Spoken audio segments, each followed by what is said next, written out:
Tennise podcasti Matchpall toob teieni Tallink. Tervist tennisesõbrad! Täna väga varastel hommikutundidel lõppes Tondi tennisekeskuses Merko Cup Eesti-Läti tennise maavõistlus Eesti võiduga 6-5. Selleks puhuks olen siia endale külla kutsunud kaks inimest. Esiteks turniiri direktori, kes juhuslikult on ka meie Matchpalli kaassaatejuht, Riho Kallus. Tere hommikust. Riho, palju magasid? Oi, täna sai juba ilusti magada. Ei ole hullu, eile me saime juba vist kella 2 ajal magama, nii et see oli väga normaalne. Päris hästi. Ja siis ühe pealtvaataja ka eilsest ja üleeilsest matšist Eesti Tenniseliidu peasekretär Allar Hint. Tervist. Oli mõnus vaadata aeg-ajalt niimoodi ka tennist, et ise lillegi liigutama ei pea? Absoluutselt, et jah, oli, et kui tavaliselt me siin turniiri korraldades näed nii-öelda tennist alles viimased päevad, viimased hetked, siis praegu sai tõesti 2 päeva tennist vaadata. No esimese teemapunktina mul siin kirjas Riho monoloog. Räägi nüüd kõik räpased saladused, telgitagused, staaride nõudmised, äpardused, kõik, mis selle nädala jooksul toimus? Oi jah, igasuguseid huvitavaid asju toimus, et kõik see kuidagi lõppkokkuvõttes loksus väga ilusti paika ja noh, ma olen üli õnnelik, et see asi niimoodi lõppes ja kõik tulid kohale. Aga eks muidugi jube keeruline ja see kõik nii viimasel hetkel lühikese ajaga sai kuidagi kokku pandud, et ma isegi ütleksin, et staarid olid üllatavalt mõistlikult, arvestades seda, et kes nad on ja mis nad tavaliselt teevad, et täna nendel oli kõigil soov ise mängida ja võistelda ja eile, kui ma neid mänge nagu vaatasin, siis ma just mõtlesin selle peale, et jube raske ükskõik millise summa eest saada neid sellisel kujul võitlema väljakul on väga raske, seda on korrata, et see oli äärmiselt tore näha. No iga korraldaja edukuse mõõdupuu on tema publik. Eile, üleeile olid tribüünid täis, vähemalt õhtul 1500 inimest umbes, et peate rahule jääma? Jaa, loomulikult, et eks seda oli ka arvata algusest peale, et see, esiteks see publiku piirang selline oli ja noh, arvata oli, et sellised mängijad peaksid need saalid täis tooma, et see vastasseis oli teada, et tuleb väga põnev ja minu jaoks ei olnudki mingi üllatus, et ma arvan, et võib-olla seda publikut oleks veel rohkem, kui oleks lubatud. Aga kuhu sa need Tonni keskuses pandud oleks? No väga palju ei paneks rohkem sinna jah, et siis oleks pidanud kuskil mujal seda korraldama võib-olla jah. Aga emotsioon koha peal oli eile fantastiline, et nii palju, kui ma ise mängu vaadata sain ka, et tegelikult oli väga super. No Allar, sa nägid mänge ja kindlasti rohkem. Kuidas sa seda üldist taset kirjeldaksid, mida me nendel 2 päeval Tondil nägime? No ma arvan, et kui tavaliselt öeldakse selliste nii-öelda promoturniiride või näidisturniiride kohta, et mängijad ei ole väga motiveeritud ja tulevad natuke mängivad siin ja teevad nalja ja nii-öelda mängivad lolli, kuid ma arvan, eks see ka tänane olukord maailmas pani ka mängijad teistsuguse olukorda ja kõik tahavad mängida ja matše mängida ja natuke ennast kontrollida, et eriti kui nüüd järgmine nädal läheb ka VTA tuur lahti, et see andis ka, ma arvan, sellega mängijatele hea võimalus ennast proovile panna ja seda nad tegid, et vaadates neid mänge, see oli, ma arvan, ikkagi viimane pandi välja, mis vähegi panna oli, et see on see, mis ka rahvale ju peale läheb. No Anastasia Sevastova ütles Läti Delfile, et või vähemalt Läti Delfis see artikkel ilmus, et tegelikult võiks sellised maavõistlused saada traditsiooniks, et mänge, kus punkte vahel ei ole, on ka väga kasulikud mängijatele. Riho, hakkad iga aasta tegema? No seda küsimust on päris palju küsitud siin viimaste päevade jooksul, aga normaalses elus seda üritust korraldada suht keeruline ja suht võimatu ma pakuks, et võib-olla kuskil hooaja lõpus, kui mängijad on väsinud ja suurtelt turniiridelt tulnud, korraldada seda, aga kas ta siis oleks päris see, et see, mis me praegu nägime, ma arvan, oli nagu puht suur juhus ja asjade kokkulangevus, et see sündis, et muidugi oleks tore, aga ma lihtsalt puht teoreetiliselt mõtlen, et üliraske oleks seda korrata. Aga arvestades, et koroona ei kao maailmast 31. detsembril aastal 2020, vaid ilmselt jääb mõneks ajaks meiega, siis tegelikult ju lootus on. No jah, võib-olla kui siis nüüd võidad pihku, et koroona jätkuks, aga jah, et sellisel kujul küll, kui maailm lukus on ja me saame siin veel normaalselt elada, aga et uudised on ärevad ja ega me ei ole ju pääsenud sellest keegi, nii et ei tea, raske öelda, aga ei, ma ikkagi tahan öelda, et see oli praegu ikkagi nagu Eesti tennisele väike lotovõit, et see oli ikka väga, väga juhus ka, et see nii õnnelikult läks. Millised olid teie jaoks selle nädala tipphetked? Võta üks mäng ette, ükskõik sellest 11, iga kell tuleks vaatama, iga kell vaataks telekast, aga nüüd 2 päeva jooksul, mõlemal päeval, ma ei tea, 12-tunnised päevad, et mis teile sellest kõige eredamalt meelde jäi? Mina tooksin võib-olla välja eilse Kulbise Ivanovi lahingu, et võib-olla Vova päev varem natukene kas jooksis lati alt läbi või esinenud kõige paremini, kuid kogus ennast väga fantastiliselt ja andis hea lahingu, et ma arvan, et see on talle endale oli hea emotsioon ja kindlasti ka publikule, et kui siin Jürgen lõpus ütles, et see meeste tassimine oli nagu edukas naiste poolt, et ta tegelikult näitas, et küll need mehed ka mängivad tegelikkuses. Mm-hmm. No Vova ütles, et mängis seekord natuke pehmemalt, ei pingutanud üle. Minu arust see peegeldab väga hästi tema kogu karjääri, et kui ta läheb sellise kuidas see nüüd viisakalt öelda, rahulikult peale, siis sünnivadki ilusad asjad. Jaa, aga eks see kogu turniir ju, nagu me siin ennem ka just Riho ütles, isegi ütlesid, et mängijatel ei ole pinget ja nad saavad natuke nagu vabamalt mängida, et punkte ei ole nagu vahel, et eks see tekitab ka sellise võimaluse, et tõenäoliselt mängides ma ei tea, Challengeri esimest ringi või teist ringi, siis võib-olla sellist lahingut ei oleks tulnud. Aga eks selles olukorras tal oligi ja teistpidi ta ju pidi nii-öelda ennast ületama ka natukene, et mängib ikkagi edetabeli mõistes ka ja nii-öelda ülespoole mängija vastu, et pinget väga selles kontekstis ka ei olnud.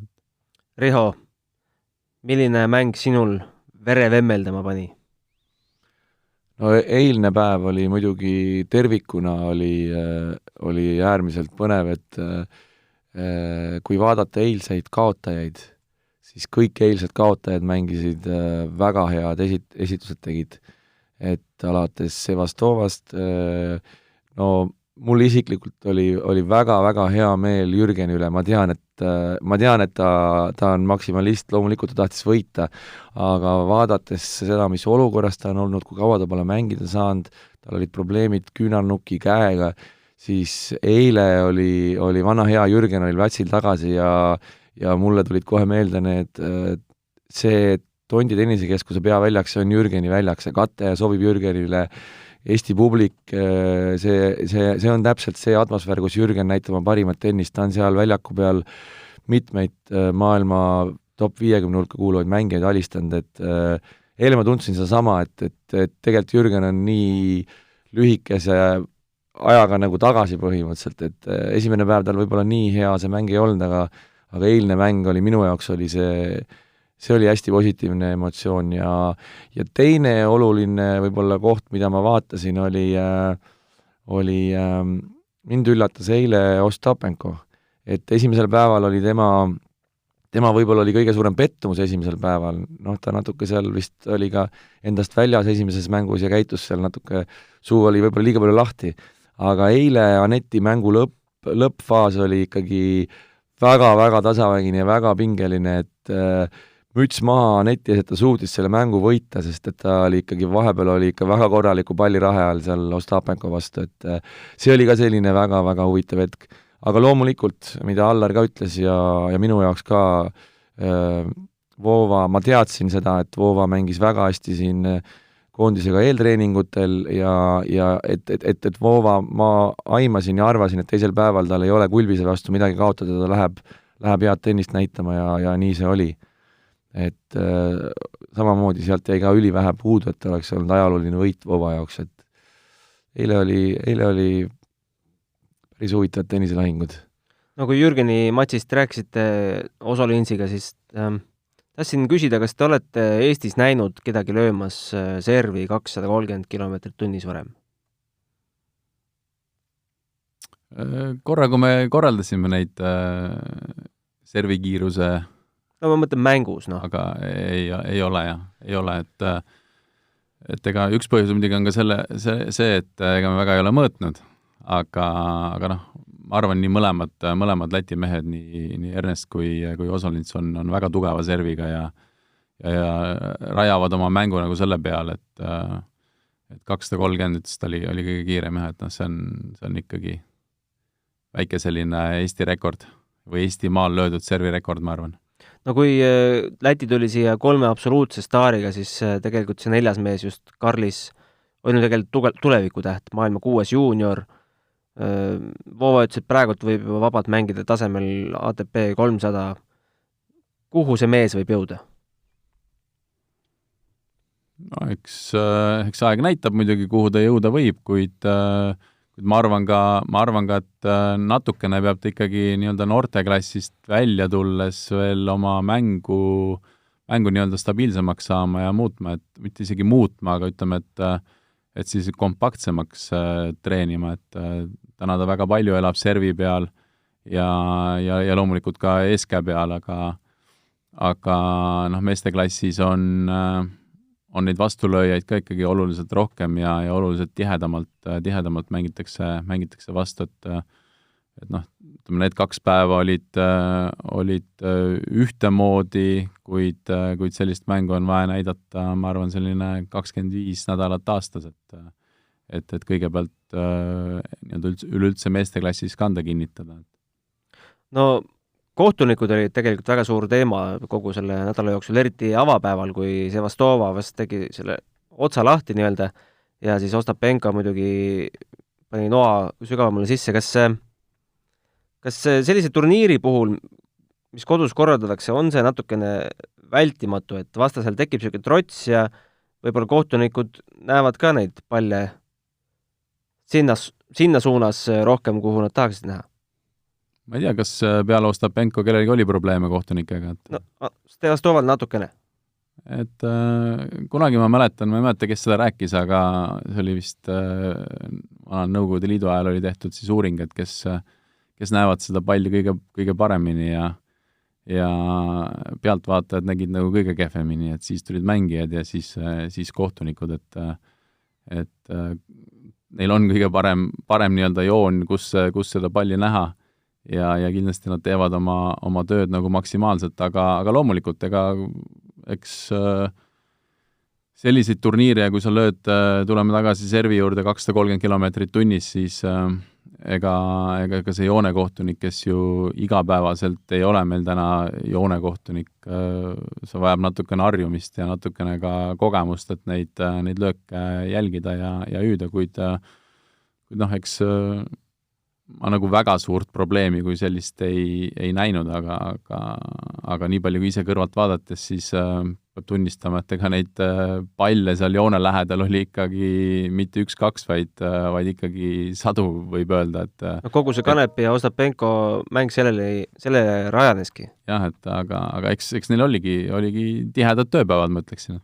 Kas see tuli, Riho, teemaks tagatubades?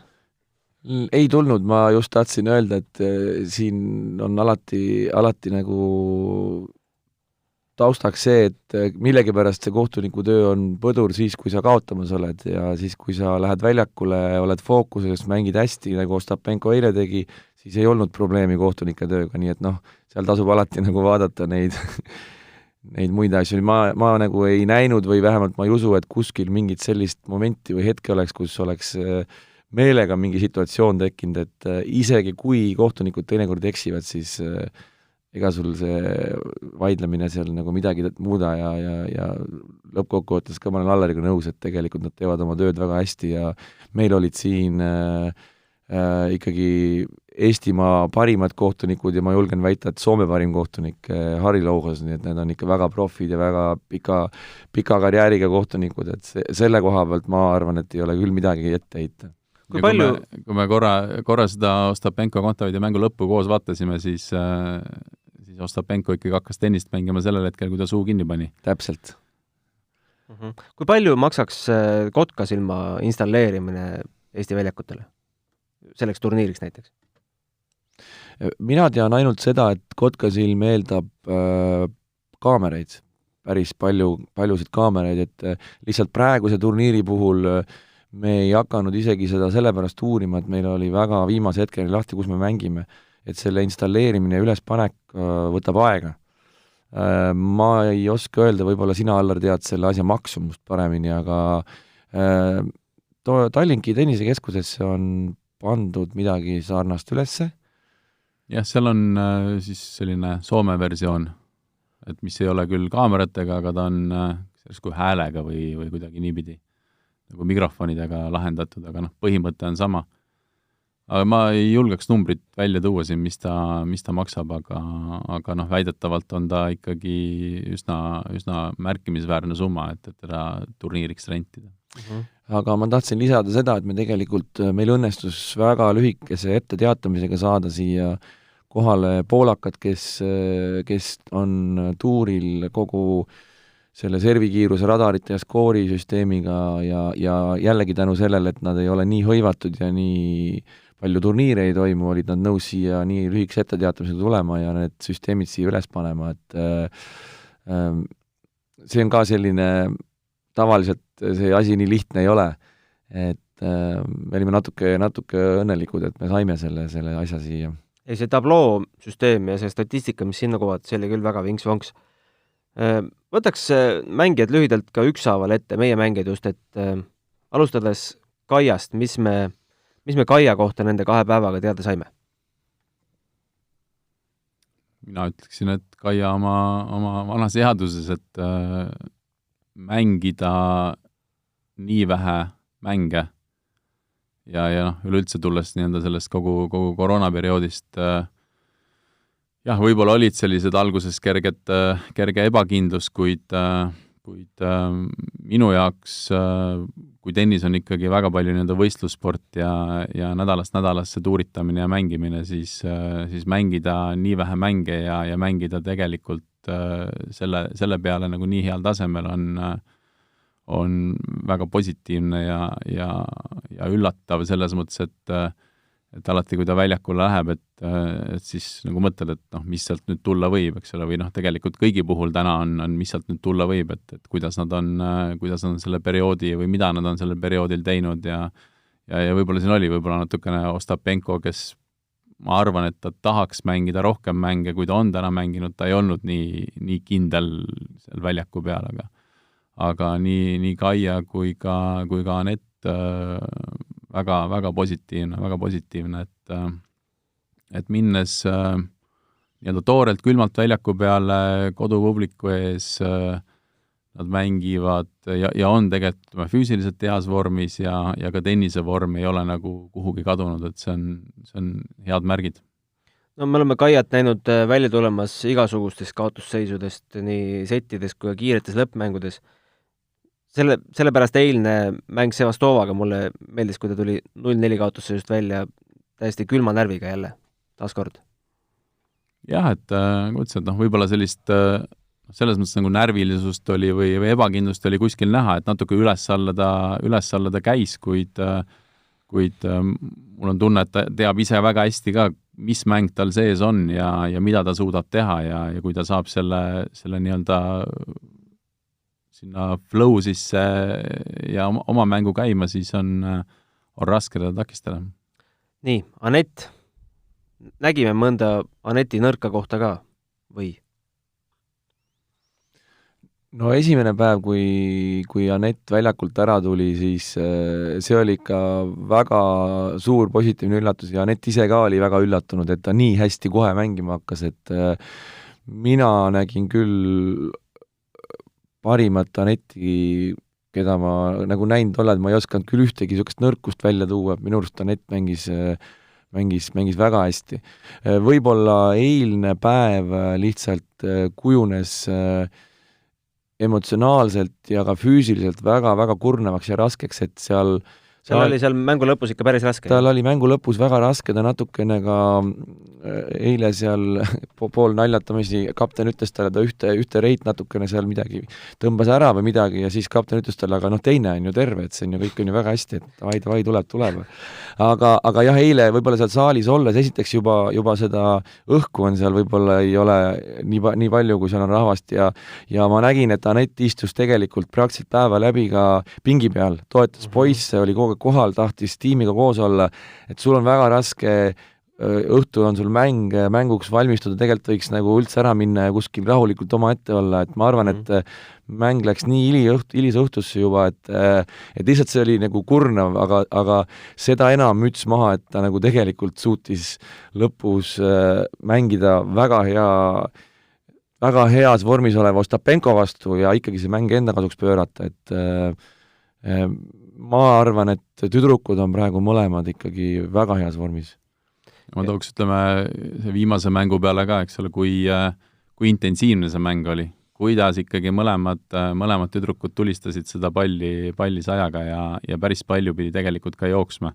Et sellist nurgast nurka liikumist oli Anetile ikka päris palju, et nagu sa nimetad ka, et enne nii-öelda väljakule või ütleme saalis olla ja poisse ergutada ja siis minna sinna väljakule ka sellises tempos nurgast nurka panna on näitab, et tal on tegelikult füüsiline vorm olemas ja ta ei andnud ju kuskilt sealt järgi, eks ole, et ta pigem oli Ostapenko see, kes lõpuks selle palli out'i lõi. No sa ütlesid, et Anett päeva alguses peale oli kohal. Tegelikult oli Anett üks viimaseid, kes väljakult lahkus, ta jagas veel autogramme, pildistas, tuli veel ajakirjanike ette veerand 1 öösel, võib-olla isegi hiljem, ja endal läheb 7:30 lennuk. No see näitab, et ta tegelikult vist ikka nautis seda ja tahtis endast kõik anda väljakule ja väljaspool sedagi. Jaa, absoluutselt, mulle tundus ka ja ma tahaks välja tuua meie kapteni Eke Tiidemanni väga hea töö, et mulle väga meeldis see, kuidas kui ma Ekega hakkasin rääkima seda mõtet, et selline turniir toimub ja kas ta oleks nagu valmis ja nõus sinna pingi peale tulema, ja siis Eke oli kohe see mees, kes haaras initsiatiivi, ütles, et kuule, aga teeme enne treeninguid ja mängime paari ja ajame sinna sparringud kohale ja et ma vaatasin kogu need 2 päeva, see on päris raske, et mängijad vahetuvad, saavad ära käia, kapten on terve päeva seal väljaku peal, et kordagi ei jäänud sellist muljet, nagu Eke oleks kuskil mujal ja istuks niisama ja mängijatega ei räägiks. Praktiliselt iga vahetus oli Ekel midagi mängijatele öelda ja kogu aeg käis dialoog mängijatega, et meie kapten tegi nagu väga head tööd, mulle jäi mulje, et see oli võib-olla võti üldse, et me selle mängu võitsime lõppkokkuvõttes. No enne kui me räägime Jürgenist ja Voovast, ma torkangi kohe järgmise küsimuse siia vahele, et miks just Eke, mitte meie Fed Cupi kapten Märten Tamla? Oi, ma ei oska nagu öelda, võib-olla isegi küsimus võib-olla ei ole nagu Fed Cup ja Davis Cup, kuidagi täitsa puht juhuslikult see tekkis vist, kuna poisid tahtsid nagu varem hakata treeninguid tegema koos, sest poistega nagu oli, ta oli seal Tondi tennisekeskuses, toimetas nendega, et siis kuidagi tekkis see lihtsalt niimoodi, et kuule, aga äkki sa siis tuled ja aitad nagu kõiki, kogu tiimi, et ta on väga hea kapten, ta on ennast väga positiivsest küljest näitanud ja ma arvan, et vähemalt minu jaoks tundus küll, et see oli väga, väga õige otsus. Allar, tahad lisada midagi? Ega ma ei oska selles kontekstis nagu midagi lisada, et ma ei tea, kust see tuli, aga jah, eks Eke on poistega nagu võib-olla pidevamalt olnud koos ja sealt pealt on ja ta oli ka, ütleme, Rihol silma all seal olemas, et eks need kogu selle ürituse kontseptsiooni ja lahendused ju tulid ka, ma saan aru, suhteliselt sellised, iga päev nad arenesid ja kasvasid ja mõtted tulid sinna juurde ja siis tuli ka see kapteni mõte või vajalikkus sinna juurde, et ma arvan, et see Eke oli selline spontaanne kiire lahendus. Nii, Jürgen Sopp ei olnud kahjuks vist kõige paremas tervislikus seisundis, oli siin kinni teebitud ja ilmselt valuvaigisteid ka päris palju võtnud, aga sellest hoolimata üsna muljetavaldav mäng vähemalt viimasel päeval. Kas see valuvaigistid sa kuidagi näitas välja, et on valuvaigistid võtnud? Ei, ta ütles enne turniiri, et ilmselt tuleb paar komplekti ka võtta. Ilmselgelt jah, et eks ma saan aru, et see küünarnuki närvivalu, et ega see ilma valuvaigistita ei leevene, et aga ma olen Rihoga nõus, et nii nagu sa siin ennem ütlesid, et Jürgen tegelikult mängis, ma arvan, et ta mängis enda kohta päris hästi jällegi, et nüüd üle aasta eemal, jah? 10 kuud eemal ja alla aasta eemal ja tulla esimene päev Kulbise vastu lahing, täitsa okei mäng, nii nagu see tennis on, mõned game'i või seti viimased punktid lähevad teisele poole, eks sealt see, võib-olla see mängimatus nagu või natuke nagu selline, ma ütlen närvilisus, aga võib-olla mingis mõttes nagu ebakindlus välja lõi, kuid vaadates mõlemat päeva kokku, jah, võitu küll ei tulnud, kuid tasavägised mängud ja ta ei kukkunud ära, et ta võitles tegelikult viimase pallini välja ja selle eest Jürgenil on nagu müts maha. Eilne mäng mul ikka on silma ees see hetk, kui võrdne võrdsega lahing, et kui tiebreakis oli seis 8-8, kui lätlane lõi võrgutripsu, Jürgen mängis palli tagasi ja siis lätlane vajutas joont, et seal oli ikka lätlasel nagu lõpus õnne ka, et see oleks võinud mündivise sinna teisele poole ka minna, et aga Jürgeni puhul, mis mina nagu tema puhul alati nagu vaatan ja hindan, on see, et kui Jürgen mängib kodupubliku ees eriti, siis see, mida tema sinna väljakule jätab ja ta on ikka tõeline spordihing ja sportlane suure tähega, et teda on nagu tõsiselt hea vaadata, kuidas ta jätab sinna viimase higitilga väljakul alati, et minul on küll Jürgenil ainult kiidusõnu. Mul on siin ees Eesti tenniseedetabel 4 paremat meest. Tahtsin siin natuke veel intriigi kiskuda, et miks just Ivanov on meie 4. number selles koondises, kui tegelikult Kristjan Tamm on tast ju 1 koha võrra ATP edetabeli seespool? No ütleme nii, et see tabel on natukene aega nüüd seisnud ja kõige viimane tegelikult lahing, mis oli Eesti meistrivõistlused, et ma arvan, see ongi sellele su küsimusele vastus, et Eesti meistrivõistlustel taaskord, et Ivanov tegi seda, mida ta on kogu aeg teinud, näitas väga head mängu, alistas kõik ja seal rohkem nagu küsimärke minu jaoks nagu ei olnud ja me isegi Ekega arutasime ja rääkisime, et mis siis, kui midagi juhtub ja keegi ei saa või keegi midagi ei tule, vigastab, siis Eke ettepanek oli ka, et siis meil on varus Eesti meistrivõistluste finalist Kennet Raismaa ja tüdrukute poole pealt siis värske Eesti meister Jelena Lõõgine, kellega meil oli tegelikult kokkulepe olemas, et nad on ja kes olid ka mõlemal päeval algusest lõpuni kes saalis. olid ka algusest lõpuni saalis, kes parrisid mängijatega, Jelena mängis ju Sevastovaga siin esmaspäeviti teisipäeval tegid trenni, nii et nemad olid olemas ja igaks juhuks, nii et aga kas lätlastel ka varu oli või nemad tulid ainult 4 mängijaga? Ei, nad tulid ainult 4 mängijaga, et nendel ei olnud varu kaasas, me küll rääkisime nendega sellel teemal, aga nad ikkagi olid kohal 4 mängijaga, jah. Aga mis oleks juhtunud, kui... No kapten oli päris hea mängumees ja Osolintsi treener on päris hea mängumees ja Karlis Leineks on päris hea mängumees, et muuseas, Karlis Leineks on ju ka Osolintsiga pikalt tegelenud ja treeninud teda, nii et jah. Et meeste poole peal ei oleks probleemi olnud, jõudnud ju Peterburi ATP turniiril teise ringi, Verdaskole kaotas kunagi, oli ka päris kõva mängumees, jah. No me pole Kaiat näinud kodupubliku ees 3 aastat, viimati 2017, kui ta siin mängis Anetiga Saku Suurhallis ja suvel ka Pärnus, aga me pole teda paaris mängu näinud mängimas Anetiga suisa 5 aastat. Millist muljet teile see paarismäng, mille me samuti võitsime, avaldas? Ma arvan, et eks see nende jaoks ka uus kogemus jälle, et omavahel väga mänginud ei ole, see on üks pool sellest ja ega ju paari kui sellist tuuripall üleüldse mängivad suhteliselt vähe, et Anett mängib nii palju, kui ta mängib Grand Slamidel paarismängu kaasa, et eks see on selline natuke nagu teisejärguline mängulik nende jaoks. Aga loomulikult ka vastaste jaoks ju samamoodi, et ega ei see vastu ega Ostapenko ju ka ei mängi tuuri peal paari väga palju. Aga arvan, et ta on naispaari, eks ise peame selliseks väga võimaluste rohkeks mänguks, et ma arvan, et kui siin harjutada ja treenida, siis kas siis omavahel mängides või erinevate partneritega tuuri peal, et seal on kõik uksed avatud. No Anett eilses intervjuus või tänases tegelikult avaldas küll soovi, et miks mitte turniiridel, kus koos mängitakse ka paarismängus ennast üles anda. Aga ma arvan, et see on kõik nende enda kätes, enda teha, et kui nad tunnevad, et nad sobivad paari mängima, siis loomulikult, et see on ju 2 Eesti mängijat ühel pool võrku versus kes iganes on väga äge saavutus jälle, väga vaadata.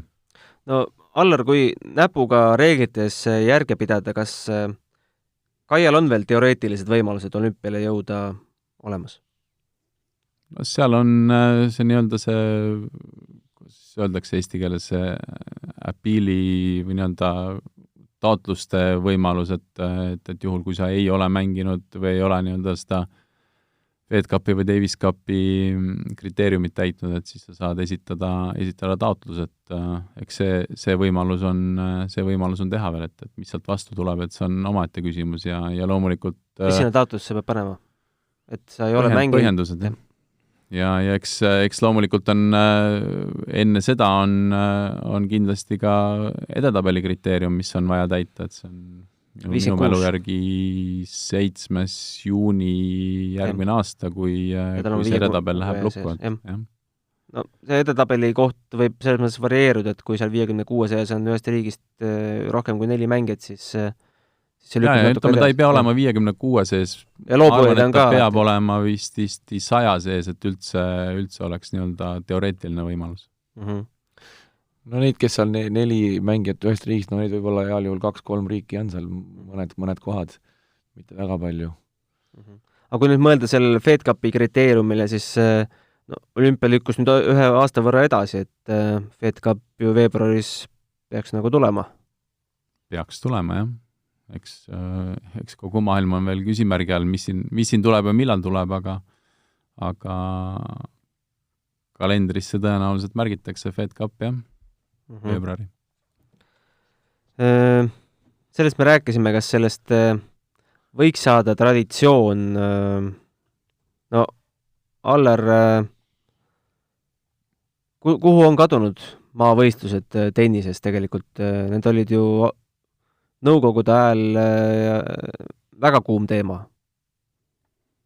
need on kadunud ATP ja VTA tuurile, on alla jäänud ja jalgu jäänud, et ma arvan, et kui siin see vastav ka ütles, et noh, võiks olla veel ja iga aasta, siis noh, ma kahjuks kaldun arvama, et see on selline ilus sõnakõlks, aga teistpidi jällegi nähes neid mängijaid sellises vabas vormis mängimas ja nii-öelda tiimi eest ja oma rahvuse eest ja täpselt samad sellist emotsiooni ma olen näinud ka Fed Cupil ja Davis Cupil, siis kõigile nagu meeldib, aga nagu ma alustasin, siis kõik need asjad kahjuks jäävad jalgu nii ATP kui VTA tuurile, et kus on punktid, kus on raha, kus on selline karussell ja leida seda õiget aega on praktiliselt võimatu, et kui me räägime siin hooaja välisest ajast, kuskil see on novembri lõpus, detsembri alguses, kui mängijatel tegelikult oleks puhkus, siis sellist lahingut ma kahtlen, et nad tuleksid andma. Aga hetkel on ju räägitakse igasugust muutustest tennise juhtimises, keegi kutsus siin üles ATP-d, VTA-d ühinema. Sa tead neid tagatubade jutte rohkem, et kas sellel on mingit tõepõhja all? No eks tennis on üleüldiselt olnud ju väga traditsiooniline sport ja neid muutusi kui selliseid mängus endas ei ole väga palju olnud ja seesama, mis siin Mouratoglou akadeemias käib, mis ta on, see UTS või? Väga vähe on kuulda sellest.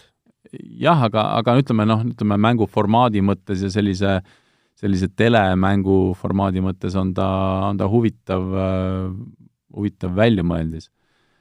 Aga mis nagu üleüldiselt täna ju ikkagi, ma arvan, et tuur kui selline ja Grand Slamid on päris, eriti Grand Slamid on väga tugevalt kanda kinnitanud, neil on päris suur sõnaõigus, kõik muu nii-öelda ATP 1000 ja VTA turniirid seal, kõrgema tasemega turniirid sinna juurde, nad on ka rahaallikad nii mängijatele kui ka korraldajatele ja keegi ei taha ju seda pirukat nii-öelda käest ära anda, et pigem mõelda selle peale, et kuidas seda kasvatada ja kui jälle tulla tagasi, siis tuur kui selline on ju kogu aeg kasvanud, et turniire tuleb juurde, turniid lähevad suuremaks, et ma ei näe otseselt, et siin midagi väga palju nagu muutuks, et mille peale on hakanud tippmängijad mõtlema ka selle peale, et mis sealt altpoolt tuleb, et kuidas sellised ATP, VTA 300, 400, 500 mängijad nii-öelda elus suudavad püsida, et täna on nad ikkagi natuke nagu mõtted ainult ja nagu näha oli siin Djokovic'i kavas ka, et kõik sellega ju päris kaasa ei tulnud, toetada neid koroonaaegselt või koroonaaegu mängijaid. Kuidas muidu see rahavoog välja nägi, käis see läbi Tenniseliidu, toimus see üldse kuidagi meie suunas ka?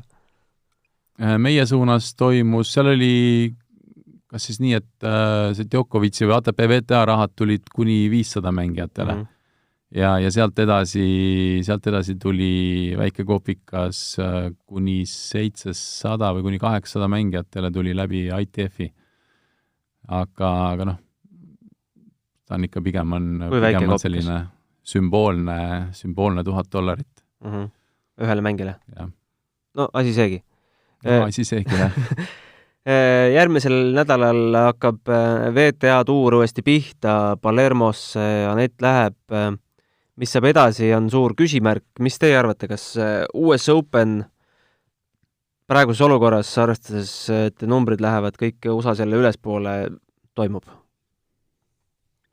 Ei tea, tunduvad piisavad hullud seal olema, et lõpuks panevadki käima selle karusselli seal US Openil ka või ehitavad selle mulli, et taaskord jälle see, millest Allar rääkis, et raha juhib seda protsessi ja kui nagu vaadata nagu reaalset elu, siis see turniir ikkagi on pool nali, see on nagu selge, et see ei ole see Grand Slam, mida me oleme muidu näinud.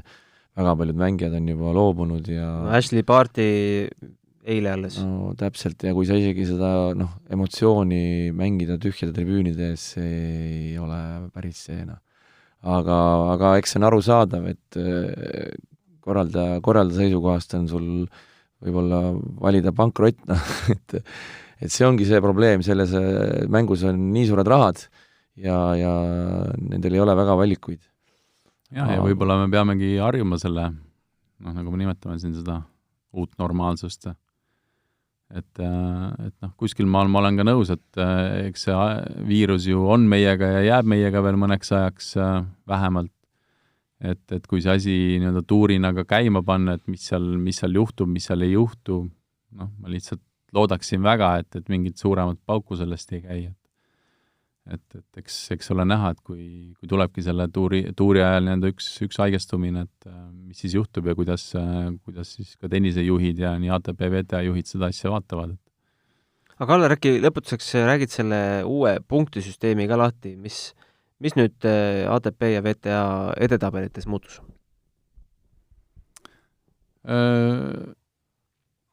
Nad lähevad sisuliselt üle, kui ma nüüd ei eksi, üks läks vist 102 nädala peale, ehk siis tegelikult need punktid nii-öelda, mis sa oled teeninud viimase 2 aasta jooksul säilivad sul ja kui sa mängid, kui ka toimub sama turniir näiteks ühel aastal, siis eelmise aasta punktid sul kukuvad ära aga põhimõtteliselt kui on olnud 52 nädala baasil olev edetabel, siis nüüd see on 104 või 102, et minu arust on VTA ATP natukene ka 2 erinevat, aga põhimõte on see, et nii-öelda seda arvestusse minevate punktide perioodi pikendati. Et kui Anett USAs pääseb teise ringi, siis tal see eelmise aasta 3. ring kukub alt ära? Jah. See oleks kasulikum ju mitte minna? Seda muuseas just rääkisin Ostapenkoga, see oli tal põhjus, miks ta ütles, ta ei lähe.